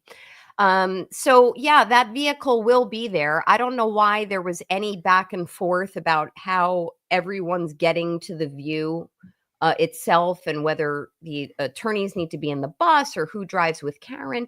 Look, many times I've attended views on trials of my own, both criminal and civil, and the attorneys don't get on the bus. I just find that so stupid. Like, let the jury sit, have a sheriff's officer chaperone them, and let the attorneys drive themselves with their clients separately. So they bickered a little bit about that. I think the judge will grant that. There was an issue involving the whole dragging and dropping of files of that. Yeah. That's where they started off in terms of, not giving. You have the Commonwealth not wanting to give a complete. And Tom, please forgive me because I'm not a techie, but the Commonwealth does not want to give a complete photo image or a complete extraction of this quote detective file to the defense. Now, I do not know what has been given to the defense, but Hank spent enough time yesterday kind of saying, well, they've had full access to this. I've let them know they can come. They've refused to come. They declined the offer. They don't need a court order. And he tried to say to the judge that the defense isn't entitled to see all of it that's in this detective file because there's other matters that would be on it. And the judge, from what I gathered, unless a decision came out, reserved decision, surprise, surprise. But I think they should be able to see a complete, quote, photo image or extraction from that file, replete with metadata and all of the trappings of the digital fingerprints or footsteps or footprints of that data. So when I start hearing things like, well, they're not entitled to this, or we don't want them seeing that, even if it's on unrelated pending investigative matters, I go, oh, what kind of bullshit are they trying to pull now? Because there's a way to put into place something called a protective order where they get the complete photo image or extraction and they can't say anything or use anything else unrelated that they see. But the minute that the Commonwealth starts playing, and I forget who used this analogy with me the other day, but it really resonated, which is like hiding the walnuts, like moving the shells around and, you have to guess under which cup the walnut is. That's what the vibe I'm getting from the Commonwealth here. Like, you got to guess what we're not showing you. And we're going to move our hands around, further gaslight you. And now you can guess. Any judge in any other jurisdiction, and I dare say, Mike, Judge Sisitsky up in that jurisdiction, who I love. Oh, that's why you're coming here. You said he was hot. So you did. You did say Judge Adam Sisitsky was hot. I have the video. But anyway. if you say so, I said it then. So now I know why. Now I know why you're coming here. Maybe. Okay. He's not hard on the eyes, but Judge Sisitsky, he was a fair, no BS judge from what I gathered. Even someone like him or in any other jurisdiction, those judges will say, what is going on? Hand it all over. So if you have trial now in 4 days, 5 days, I don't know what she's going to do.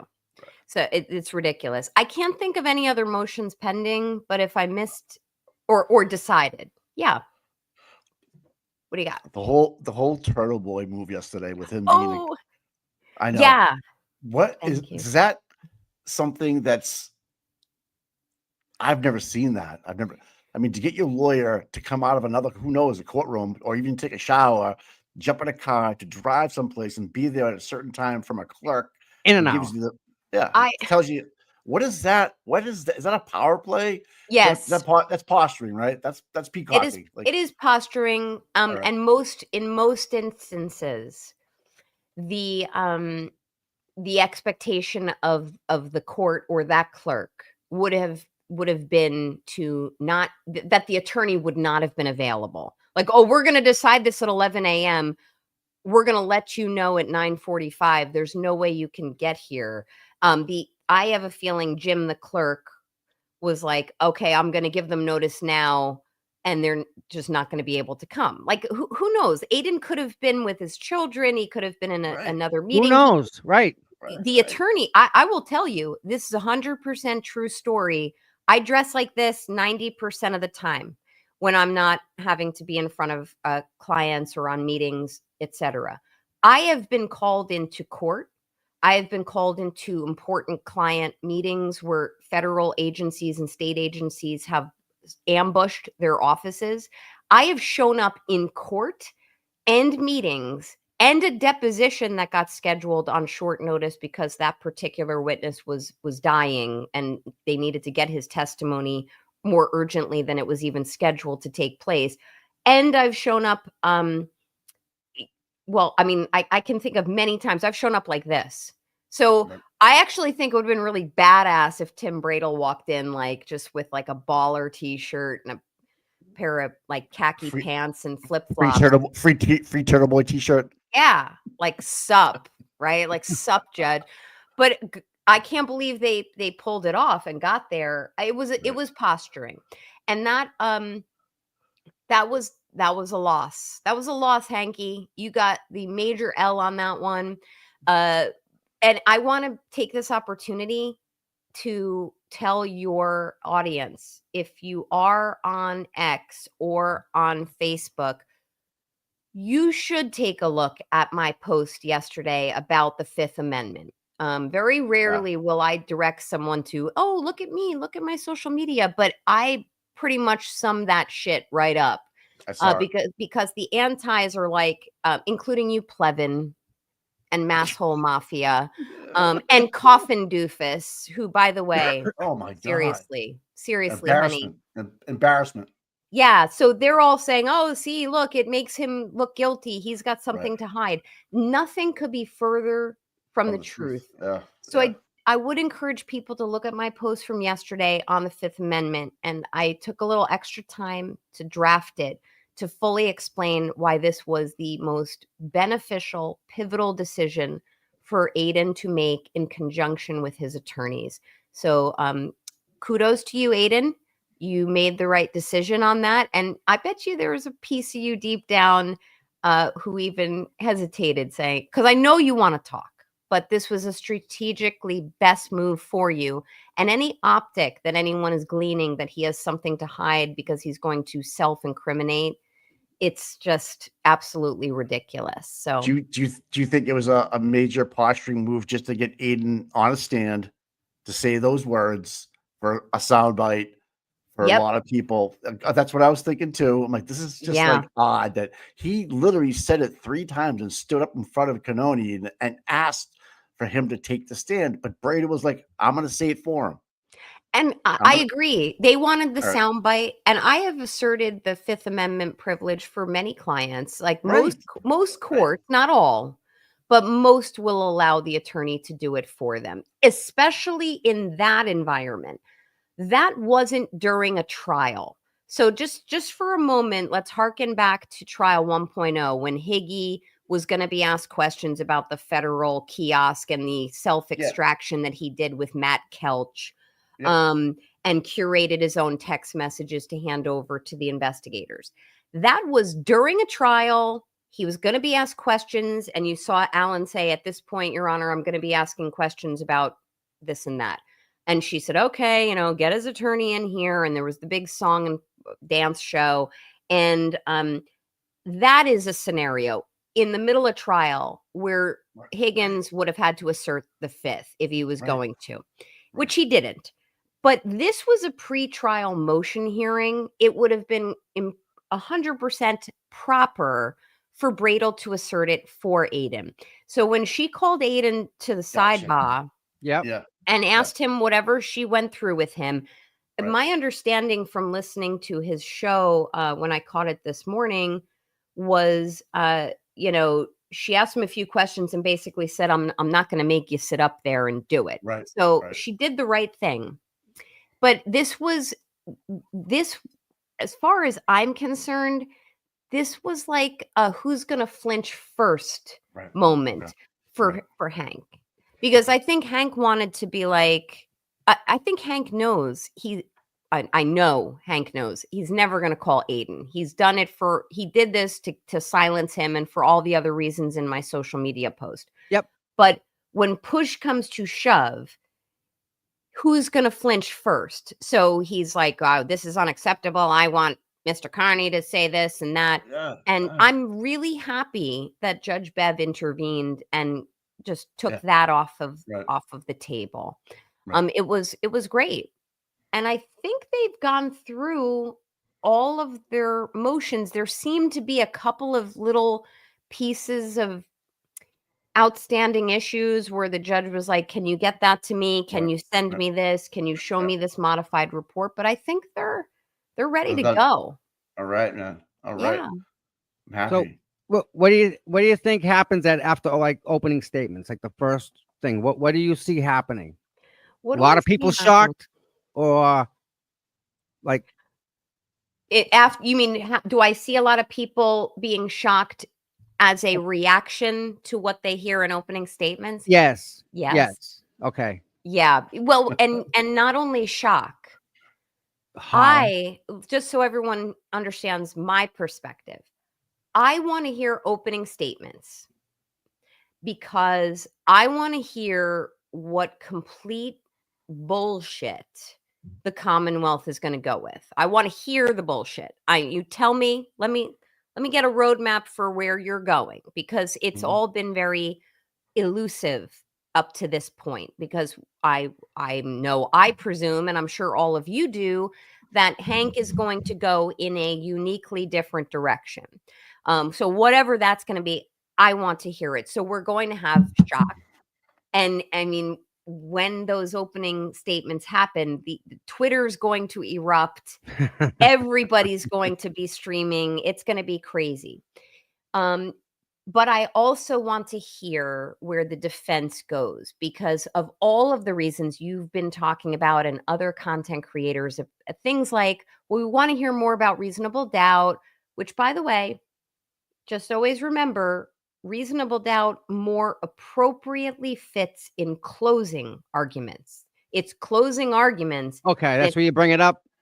Mostly. I'm not saying you can't bring it up in opening statements, but opening statements are better suited for parties to say, this is what the evidence is going to show. Sup, James? I had a great time with you too. Good to see you. Thank you. We'll do it again. James, thank you and JFK for being gentlemen and showing Nan a good time. I appreciate that. Yeah, and disclaimer. Good job. Disclaimer. You did good, bud. You did good, James. Yeah, he did good. They even walked me to my car.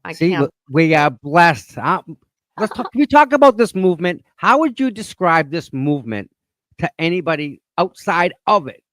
Where do you begin? I will say this. The movement it's electric for so many different reasons. It is first off, the people who are there. And when I say boots on the ground, I don't just mean those who are standing outside. People who have reached out and just said, I'm sorry, I couldn't meet you and I couldn't get to where you were, but I'm here for you. I support you. So the people there are so fired up and electric and genuine, earthy, salt of the earth type of people. In addition to that, the fact that from a very physical standpoint, those who stand boots on the ground in rain and shine, there's a level of camaraderie that I have experienced. I know not everyone experiences that, and different parts of the movement have different feelings about one another. which I want to say something about in just one moment. But from my experience, the love and faith and caring that people have exuded to themselves and to me is unmatched.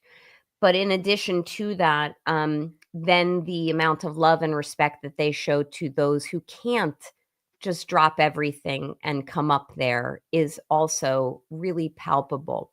I also have had the opportunity to just exchange, almost like pen pals, writings with different movement supporters. It's a level of belief in something bigger than oneself that is so magical to me. And I find that so infectious, and the fact that everyone wants to share that with one another. And I can tell you from communicating with the Reeds, and most notably Karen, that it does not go unnoticed and it does not go unappreciated. What I do want to just take one moment to say is it would be my strong encouragement for anyone who's in the movement who may have opinions or disagreements with one another as strong as they burn, to take into consideration a couple of comments from me if you're having any differences with one another. First, just remember that this is about something bigger than yourself. It is. And it's very hard for someone like me who wears her heart on her sleeve in everything I do to put personal feelings aside, to remember it's just about something bigger than oneself. Two is that I would encourage everybody to just remember that as strongly as you feel about anything concerning this movement and this mission, as strong as you feel about it, that is indicative of a really powerful fire in your belly, and never, ever let that extinguish, because that is what makes this so magical. And lastly, I would encourage anyone who is feeling feelings, whether they're positive ones or most notably negative ones, to simply say this: I am going to put my feelings aside right now and make sure that I'm not pointing fingers. I'm simply just focusing on moving forward, treating everyone with love and respect. And when differences need to be sorted out, maybe they will someday, but in my personal opinion, now is not the time. And the last thing really is that I tend to be a bit of a free agent. So from a very selfish standpoint, if I'm popping around talking to different creators, those of whom people may have differences about, people may have differences about me, people make comments about me. I listen to them. I take them to heart. I maybe too much, but just remember, from a very selfish standpoint, I love everybody and I'm not taking any sides. And I hope there are no sides to take, because as I see it, we're all on one side. And really, well, we are on a side. We're on. That's why we're all here, Nan. That's why I'm in front of you. That's why I know Mike. That's why I know all these people in the chat. For Karen and for John. John doesn't get justice if Karen doesn't get justice. We got to start somewhere, you know? Yeah. Nan, one final question for you. Yeah. I know we keep going. Sorry. No, that's okay. Take a sip. What's your thought about the actors with the voiceovers on the text? Oh, yeah. Did I just shout in the microphone? Sorry about that. No, it was okay. It was perfect. Don't worry about it. Oh yeah, sorry. Like you're surprised. Ooh, sorry. No. Yeah. Listen, that's a good reminder, because I almost lost my shit yesterday. There is no fucking reason why there should be narration of, I'm going to say text messages, but by text messages, any type of written communication. If the Commonwealth, it does appear that the Commonwealth has made an application to have voice narration of written communications, whether it's interviews with news outfits, text communications, anything like that. And you have the gaslighting of Spanky saying, well, this is the most equal and fair and balanced way to do it, Your Honor. And we're just going to have a plainclothes police officer read this or this and that. We can have a male and a female do it. And then you have the defense going, what the fuck? It is unheard of. Not only is it unheard of, and brace yourselves, folks, because it sure looks like Bev, if she hasn't done it already, is strongly considering doing this. But look back to yesterday's hearing, because in the beginning, Alan Jackson, when opposing this application for narration, in the beginning, Alan seems a little bit equivocal. Like, well, I don't really think, he's kind of like, well, I kind of object and I need to know more. I need to know more about what he's proposing. And then as that argument, which went on for about 10 minutes on the issue, ensued, Alan started to get fired up because it's complete bullshit.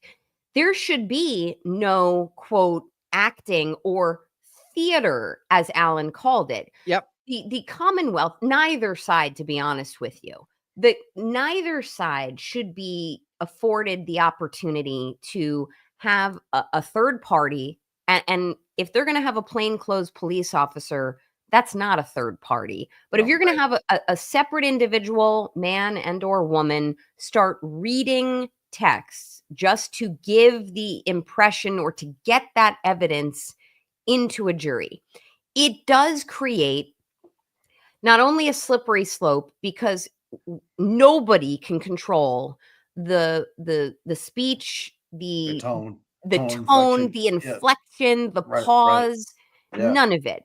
And Alan, for example, Alan or the other defense attorneys, they're going to be like, well, objection, like in the middle of it, you're interrupting a play. Like it's going to be a play. Is this something, do you think, that Brennan and the judge talked about? Let's try and do this beforehand, and then we saw what they discussed yesterday in front of us. That was a predetermined thing they tried doing. Yes, and there's not going to be case law on this. I would be shocked if someone like Alessi could have done some research on this overnight and filed something saying how improper this is. I got the sense that this was prearranged. And it has this is the shit I don't like about Norfolk County, the court system, that is. It feels so, on its surface, this issue seemed like, okay, maybe that's a fair and equitable thing to do. We have to get the words of Karen Reed into evidence. Right. Let's have a neutral third party read them. So on its face, it sounds great. Yep. But then underneath it is a big, pustule, smelly, rancid, disgusting infection of truth, which is, no, they want to completely bootstrap some additional gamesmanship into what they're doing and start having this underhanded play read to an audience. And what and something that also didn't come up in Alan's opposition, but I was thinking about as I was getting pissed off watching you guys, well, I was watching the stream from the court, is that when there is a change in who's speaking, the attention of the jury changes, it improves. So now we're going to have things read, and there's going to be this random cop 1 in plain clothes and random cop 2 in plain clothes reading this. The jury will perk up. Their blood pressure is going to change. Their body chemistries, they're going to listen. So they're going to pay attention to that more. And I'm not saying they shouldn't pay attention to it more, because Karen has said so herself, like, my words don't hurt me. I said those words. I embrace those words. I'm paraphrasing her. Right. So, but the jury's going to focus on this, and they're going to see these two people, and they most likely are going to impart some level of incorrect trust in those individuals, or authenticity in what they're saying, which is absolute BS. The other problem I have with all of this is, Alan made, as he was kind of coming into his own on this argument, as he was thinking on his feet, and he did a great job. He was like, wait a minute. what didn't work at the first trial? Because we handled this very issue at the first trial where officers would be questioned about things or witnesses would be questioned about things, and they were asked questions about, well, what was written here or what was said. Can you tell me what you said on this instance? That worked. So why do we, it's like, if it ain't broke, don't fix it. Right. But brace yourself, because I think the judge is going to pick up what Hank is putting down. And does that mean that Matt McCabe, he's gonna have someone else read his text messages? Guy never come in the house? Possibly. I don't know with certainty, Tommy, but possibly. That door's open. Let me be very clear. I didn't read this motion, so I don't know if it was on the docket, but when it came up yesterday, I was like, what? What is this? So I don't know specifically whose words they're looking to do this for. My takeaway was they were looking to get Karen's words. Karen's Texas, yes. Because McCabe, Matt, big fat Matt, sorry, but McCabe is not his words that are out of court. He's not they're hearsay. Right. So he can be asked, did you say this? Did you tell me what you said? Well, I don't know. Do you need your recollection refreshed? Well, yes, I do. Then they show him the out of court document and he's allowed to say, okay, yes, now I see what I said. Well, what did you say? I said, tell him he's not in the house. That is how you get around hearsay. But Karen, her statements are, they absolutely come into evidence, whether she says them in court or not. And if I were to guess, this motion is more aptly suited to her words. And honestly, I think a smart jury, and by smart, I don't mean highly educated, but a smart jury should hear those words. I've read a lot of her written words, and I'm not afraid of them. And a smart jury should probably draw the same inference. They should look at what she said or listen to it come out in testimony and say, okay, that doesn't make her a killer. It still doesn't mean that she hit him with her car and that he was hit by a car. Correct. So, yeah, I think I've made your show run too long. No. You're just giving us a lot more to think about, you know? Yeah, it was great to hear the feedback. The feedback was great. It was awesome. Always filling my head with so many different things. So I was thinking almost like, could Karen pre-tape something and play it?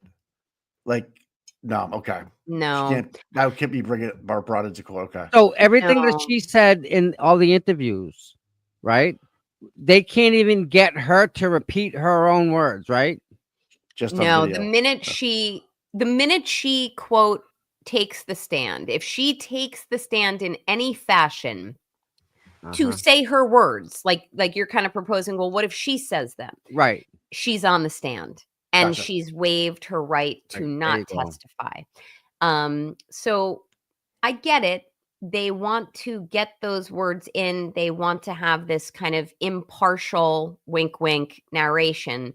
I think there needs to be controls put into place. Like for the example I would give is, hey, Judge Bev, if you're watching right now, don't let the Commonwealth choose who does the narration. If you're going to grant this motion, and I'm encouraging you, Judge Bev, to not grant the motion because it worked. However, it was working for trial 1.0 in terms of getting out of court statements into evidence. But if you're going to entertain Spanky's absolute lunacy and grant this motion, then the court should select. I mean, go up on the street, find two strangers on the street who are not FKR, right? Yeah, and have them read it. Pick the most purest, impartial third party possible, and not some plainclothes police officer who's looking to get his pension, who's going to inflect and insert his own personal biases into what he's saying. Yeah. So we'll see. Have you ever seen anything like this before? This kind of posturing? Because I haven't, and you've been around court more than I have, but I've never had this like problem come up where we need to have text messages read. Here we are, 2025, into court, but you can't have the defendant say them because you can't take the stand. So this will be a problem going forward, I would think, in court systems. Yeah, it sets a bad precedent. I can only give you an example of in a civil case where I had a client. No, it was not my client. Maybe it was his. Yeah, my client was suing someone. That person he was suing died. And the person he was suing, or one of that person's family members had died. This was a long time ago. And I needed some text messages to come into evidence, but the person had died. So I applied for a form of narration to be employed to get those text messages in. I think that's what happened. I might be blurring memories, but ultimately the suggestion of having narration, it's unheard of.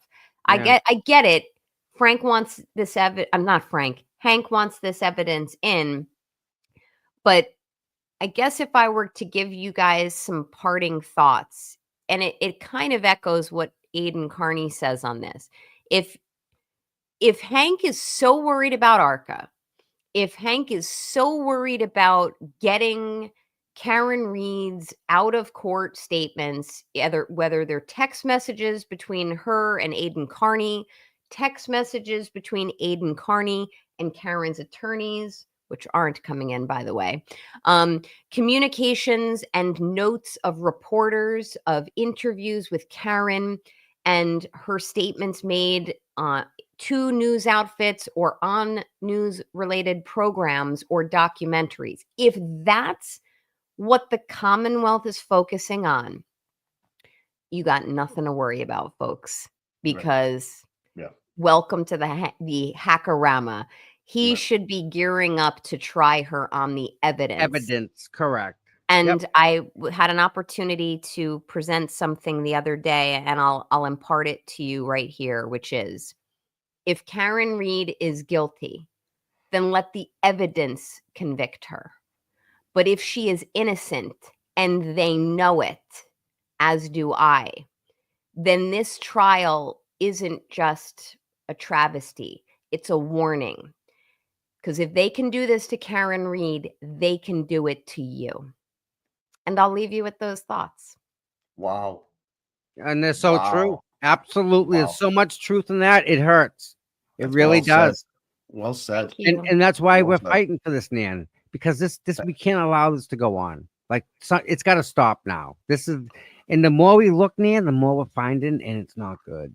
It's not good. And the more time that passes, the more will be uncovered. But I have it on good notice that there's a bunch of surprises coming up.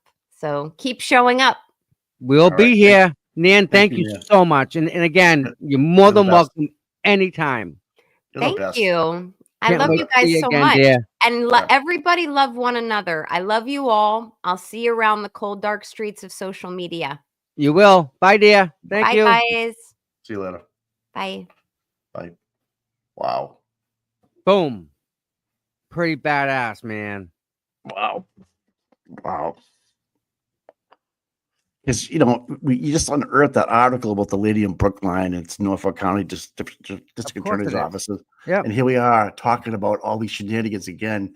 And she's right. It's like, if it can happen to her, it can happen to you. And they're doing it right in front of our eyes. It's happening to this poor lady crossing the freaking street. It's fucking anarchy. It really is. There's no law they won't bend or break. There's no lie they won't tell. They don't give a fuck. They don't care. No. It's fucked up, man. And they're paid. They don't have to protect you. They're not paid to protect you.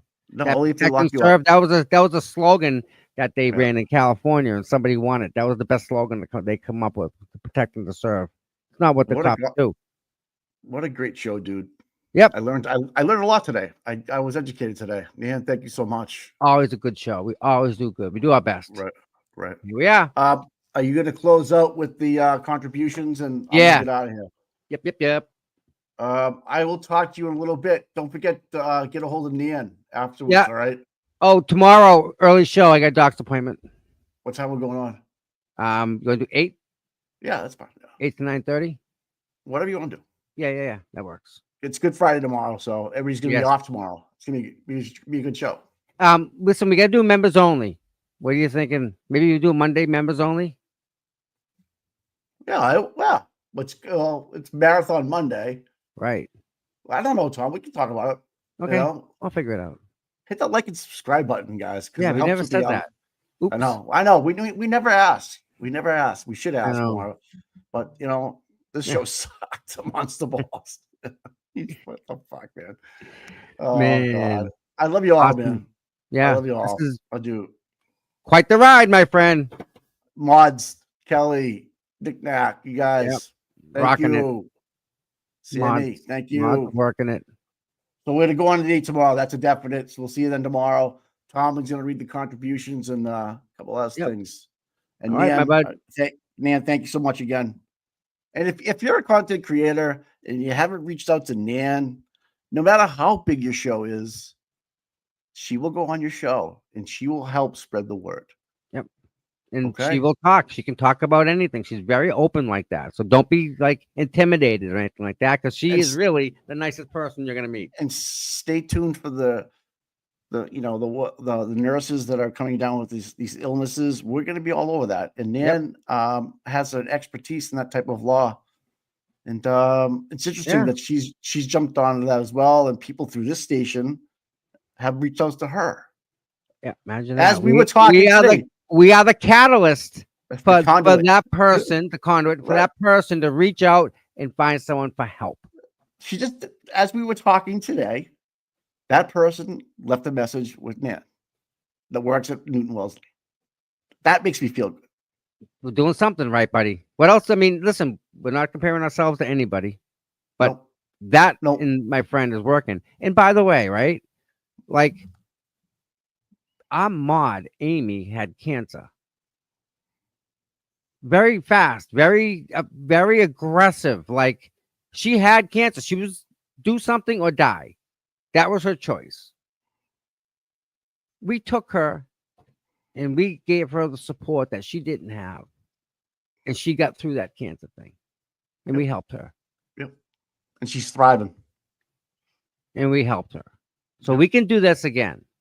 If these people have cancer, we can do some miracles because we've done it before. Right. Amy's still with us. And we had the guts to say, you're not taking this one, she's ours. So and it was us, and it was people in the chat that reached out to her with food trains, and it was just, I was like blown away. So if we I love to get behind these nurses that because they're free care and read people, they give their time, their life. There's no reason for this to be happening and not get answers as a family member. The same people with the accident with the meat tracker the meat tracker of the family. That just doesn't add up for me. And this platform was put here for a reason, and we're going to keep it going that way.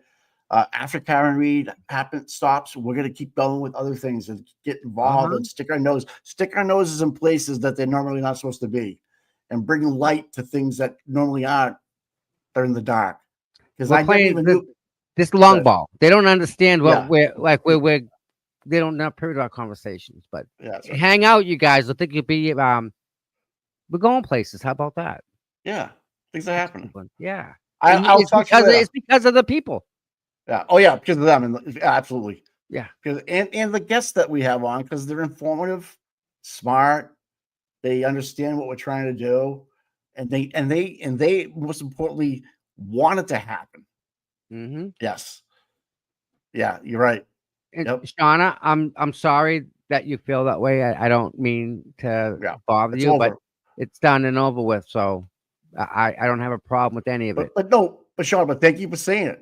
Yeah, I appreciate it. We want to hear it. So that's why we're on to Thursday, right? We're on Friday. And listen, even if she's against us and doesn't like us, I'm still okay. I think she's a great person. I think that just typing that right there, that's who she is. I'm okay with that. That's great. So, I agree with that. So, well, there you go. I'm sorry that you were attacked. I hope you didn't think it was us attacking you. So, I don't want to take a step out. Yeah. Okay. Yeah, no. We got you back. All right. So, all right, bud. I'll let you go. I gotta get the Tomorrow. dogs Yep. out. Go I'll nuts. see you. I'll talk to you on the phone today, right? Yeah. Oh, yeah. All right. Yeah. I'll talk to you. Be good. Bye, chat. Oh, I get it, Shauna. Yeah, well, I'm used to it. It's been from the beginning, so that's okay. It's not a big deal. All right. Let's see where we're going here. Toots again, member for 6 months. Thank you, Toots. Good citizen. 5 months, more like 2 years. No kidding. It has. Actually, it's been almost a little more than that, I think. You've been with me from the beginning. New Hampshire dude became a member. Welcome, bud. Thank you so much for coming to the channel and being a member. Mary Cronin, $20. Friend of Mrs. Menendez is in the chat.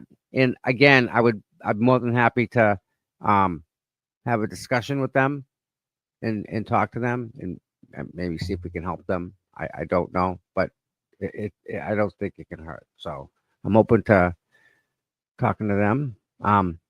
Manacle Miss GB became a YouTube member. Thank you so much, members. RVA, thank you, dude. We appreciate you a lot, my friend. Nan is amazing. She really is next level. I don't know how else to say that.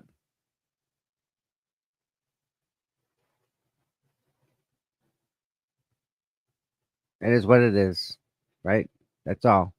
And I know when I go to bed at night, I sleep really good because I know I did the right thing. Like when that guy in the diner, when I saw them hit him with the AED and he didn't come up, because usually just, a little whack and your heart goes again. When I saw that, I had to walk away. And then I spent 2 days crying, thinking like the guy didn't live. But he did. So I can tell you, I'm pretty sure very few people would have done what I did. And that's that. Guy lived, thank God. And the sad part that killed me is when we were leaving, the guy who he went to breakfast with said that he had to go tell that gentleman's wife, who was blind, legally blind, housebound, he had to go tell her that he ain't coming back from breakfast. Crushed me.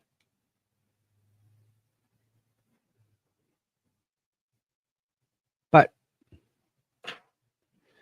God works in funny ways, right? Either way, listen, you all have a great show. We're definitely going to have Nan back. Nan, you'll see her. She'll be on different shows. She'll make the circuit. She's great. She's really great. If you guys have any questions, send them to cputom@gmail. Like, subscribe. I don't know. The outpouring of support I've gotten in the past couple of days has been amazing. So I wish, let's just say, this will be a chapter in the book, because I've been making notes, and I come home and I make little ditty notes about this, that, or petty this, petty that, or this one said that, or I get a whole bunch of stuff. I mean, I have pages and pages for a book. So it's going to be a little different than Kevin's, I'm pretty sure. A lot different. So, with that said, I love you all. Have a wonderful day. Get outside. Get some of that vitamin C. Allergies out there. Careful with the medicines. Yes, the duck race. We haven't got to that yet. I'm sorry. But definitely will. Oh, by the way, another thing. Oh, my word. I'm so sorry. There's an event up in the North Shore that Aiden was talking about. Somebody donated a ticket. So one of you lucky people who are up on the North Shore or wherever want to go to that party, you're going to get a chance to win a free ticket paid for you. So, that said, I want you all to know I love you. Have a great day and send me an email, cputom@gmail.com, and I'll respond to you if I get a second. So thank you all. I love you all. Have a wonderful day. See you tomorrow.